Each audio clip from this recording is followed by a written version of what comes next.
Our country is desperate for educated women and men who will fight to see through the veils of pure self-interest and half-truths.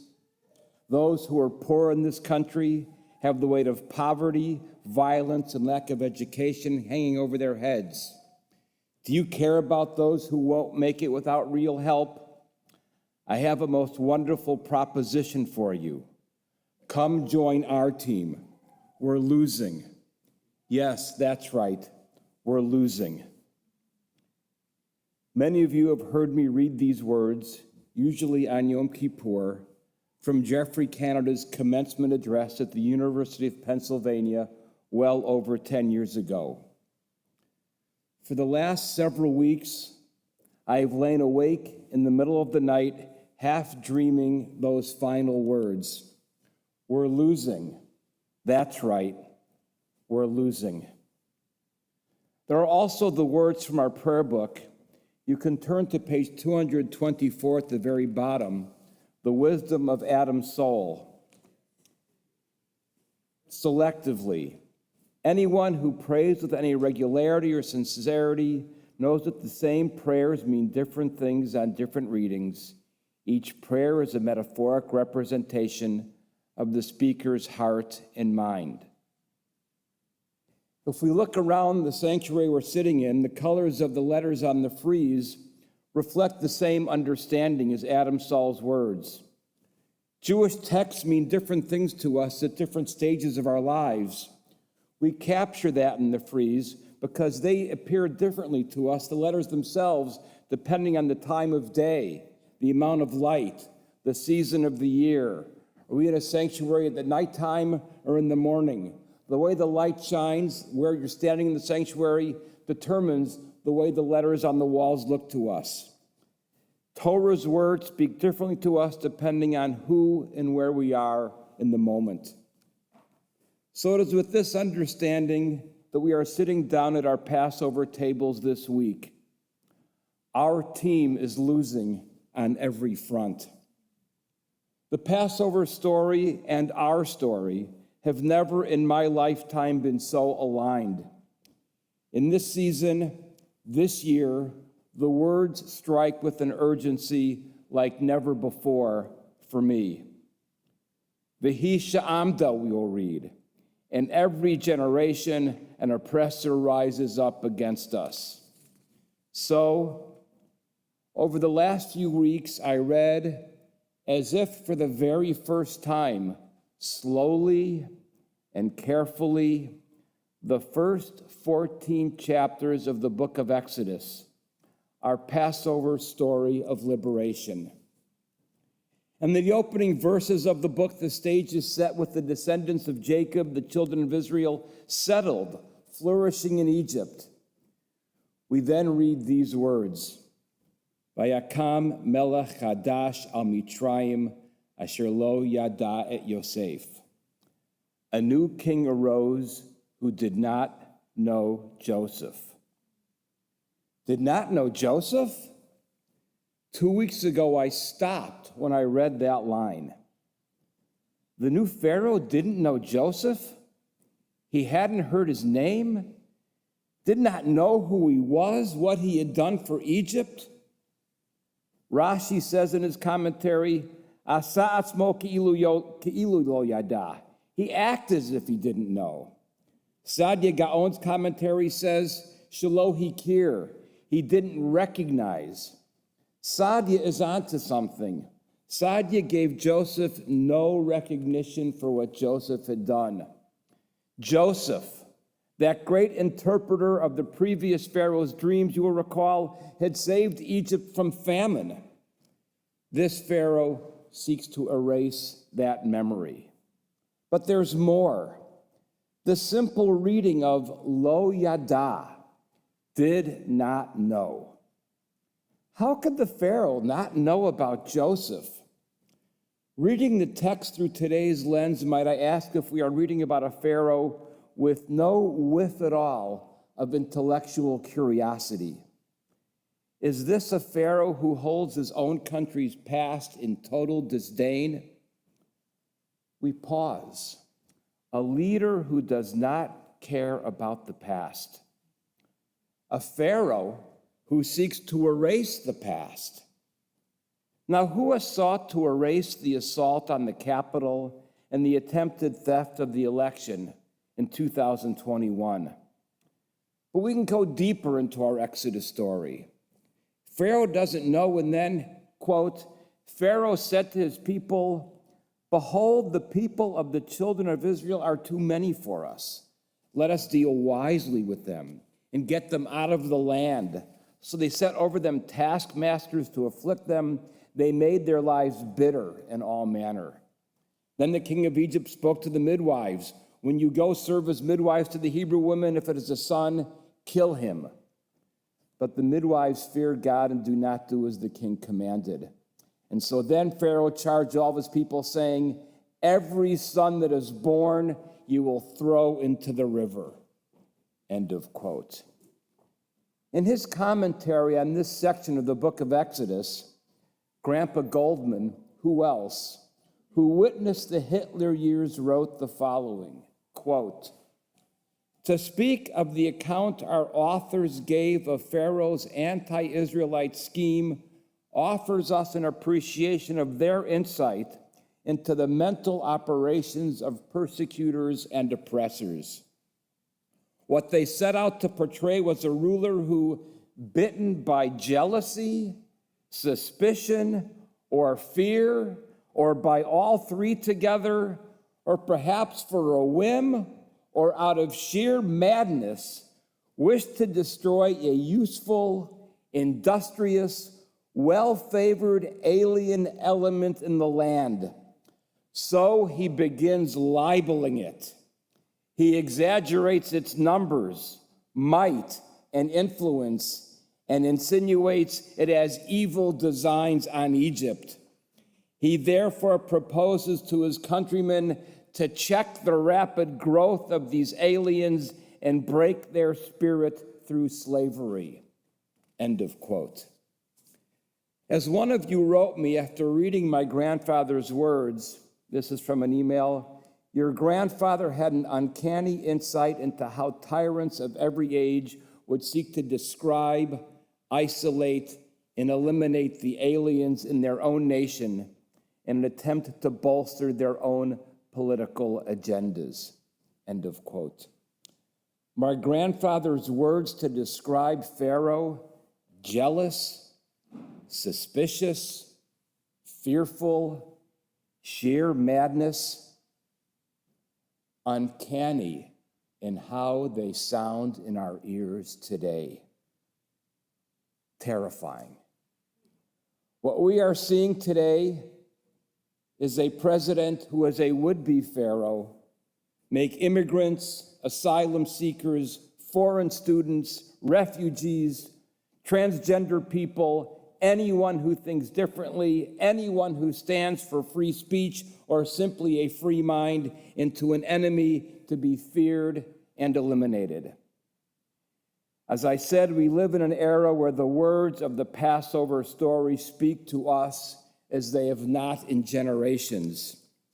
V'hi sha'amda lavotenu v'lanu, shelo echad bilvad amar aleinu l'chalotenu. This promise is what has stood by our ancestors and us. For it was not only one person who rose up to destroy us, in every single generation, people rise up to destroy us. We live in an era of unyielding assault on all difference, with anti-Semitism standing at the core.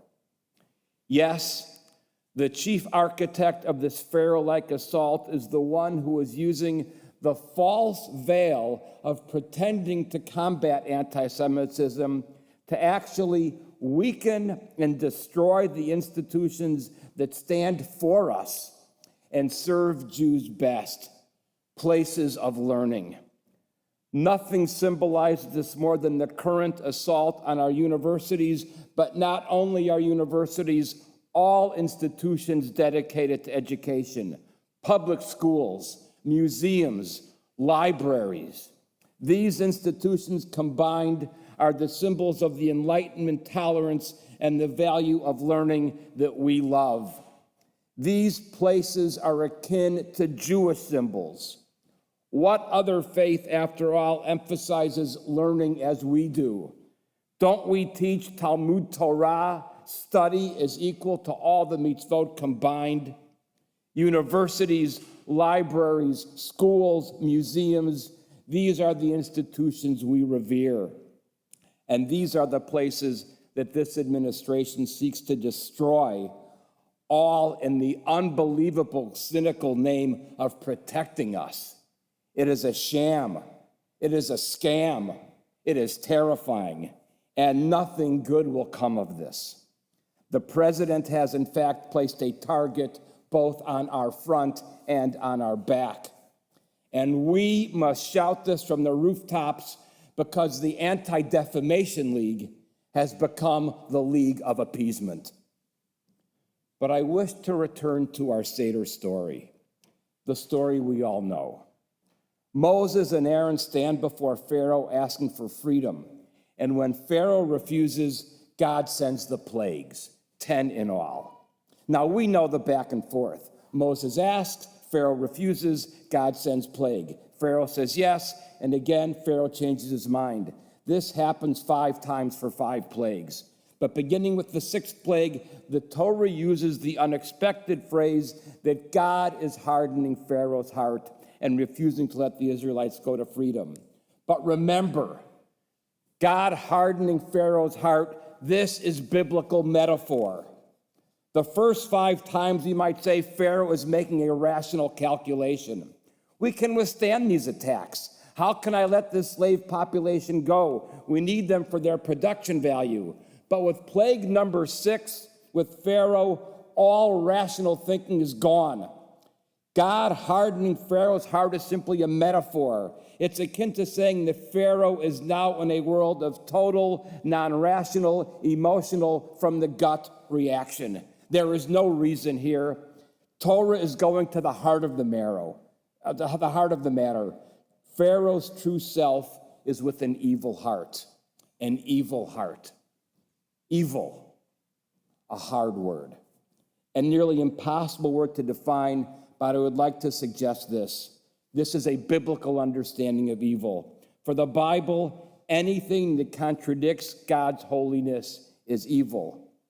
But what do I mean by God's holiness? To contradict God's holiness means to defile human dignity, what we might call dehumanization. Dehumanization is the biblical understanding of evil, the defiling of human dignity. Human beings are created in the image of God. The defiling of that dignity is evil. It is as if we humans are the symbols of God on earth. In its most vivid example of this, the Bible and Talmud allow capital punishment for certain crimes, but even the body of an executed criminal must be treated with reverence because it is created in God's image. But Pharaoh's actions have no regard for human life or human dignity. This is biblical evil. And this is why Pharaoh has to drown in the sea. Ultimate evil is beyond redemption. Our current presidential regime presses on Pharaoh-like. Arrest for no reason, shutting down free speech, deportations without cause, all seeking to destroy free expression and freedom of thought. This regime is at war against difference. Every Micah member that pays even partial attention to anything I have to say has heard me say that the Jewish mandate in our time is to defend our Enlightenment Jewish values and the world of tolerance it stands for. That is it. Now, for those of us who are living in this world of disbelief, one final word. This recent news story about the United States Naval Academy's banning of books. Quote, at the same time as the U.S. Naval Academy removed a display honoring Jewish female graduates ahead of a visit from Defense Secretary Peter Hegseth, it also removed books about the Holocaust and anti-Semitism. The books, which also covered the history of white supremacy in the United States, were among nearly 400 books removed ahead of the secretary's visit last week, end of quote. Book banning has now officially reached higher education, an institution run by our government. The students at the Naval Academy are denied access to education about the Holocaust, anti-Semitism, and white supremacy, just to finally bury the notion that this administration cares one whit about combating anti-Semitism. Now, we all know one thing. At the Passover table this week, we will each hold a book and we'll read a story. And we place ourselves in that story, and we end that story with a vision of hope. The Seder text that I grew up with from the great Rabbi Mordechai Kaplan Haggadah ends with these words. Chasal Sidur Pesach, and I'll not read the whole rewritten version of the Kaplan Haggadah, but I'll say it in English. We have come to the close of our Seder. We have learned the message of the Exodus for our day. We have rededicated ourselves to the cause of freedom from tyranny and oppression for all people. And then, of course, L'Shana Haba'ah B'Yerushalayim Habenuyah. Next year in a rebuilt Jerusalem, a rediscovered Jerusalem. So we end the Seder story, Megenut L'Shevach, from degradation to praise, from slavery to freedom, with a vision of hope. This is the Passover message. Remember this week, Jews don't despair. We are a people who have resisted tyrants since Pharaoh. I wear that on my hat every single day. This is the entire point of the story. We stay true to our values. This year, tomorrow evening, this entire year. Tell the story, read the book, tell the story of Pharaoh, and tell the story of today. Let your Haggadah symbolize all of the books, but then also sing the songs. Next year in a new Jerusalem, because we are an indomitable people. This year, our team is losing, but that is not the end of the story. That is our eternal secret. Bayom Hahu, we say, on that day. The Passover table reminds us of this again and again, inspires us to be this people this year and every year. Remember that always. Chag Sameach Bashana Haba'ah.